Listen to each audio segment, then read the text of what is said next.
জাতির জনক মহাত্মা গান্ধীর ১৫৬তম জন্মদিবস উপলক্ষে দুর্গাপুরে গুরু নানক রোড মহিলা কল্যাণ সমাজের পক্ষ থেকে আয়োজিত হল স্বেচ্ছায় রক্তদান শিবির। সকাল ১০টা থেকে শুরু হয় এই স্বেচ্ছায় রক্তদান শিবির। উপস্থিত ছিলেন সভাপতি সুস্মিতা ভুঁই সহ ক্লাবের অন্যান্য সদস্যরা। পাশাপাশি এই অনুষ্ঠানে উপস্থিত ছিলেন দীপঙ্কর লাহা এবং অন্যান্যরাও। প্রচুর রক্তদাতা এদিন এই শিবিরে স্বেচ্ছায় রক্তদান করেন। তুমি এদিকে আসো, তুমি এদিকে আসো।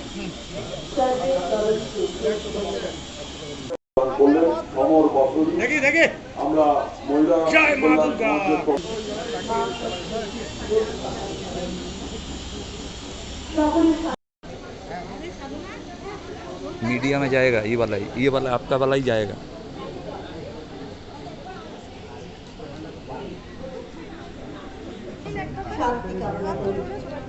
মহাত্মা গান্ধী ১৫৫তম জন্মদিবস উপলক্ষে আমরা দুর্গাপুর মহিলা কল্যাণ সমাজের তরফ থেকে একটা স্বেচ্ছায় রক্তদান শিবিরের আয়োজন করেছি।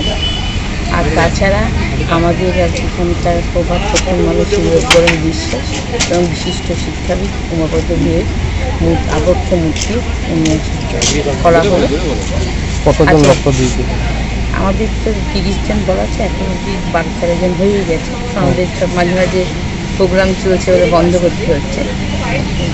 কাদের তরফ থেকে রক্ত কালেক্ট করা হচ্ছে? আমরা আইপি সিটি হসপিটালকে রক্তটা দিয়েছি, কারণ আমাদের দেখা যে ওরা আমাদের স্বাস্থ্যসাথী যেখানে দিলে ওরা কিন্তু দেখে না, ওরা ভর্তি করে ট্রিটমেন্ট করে।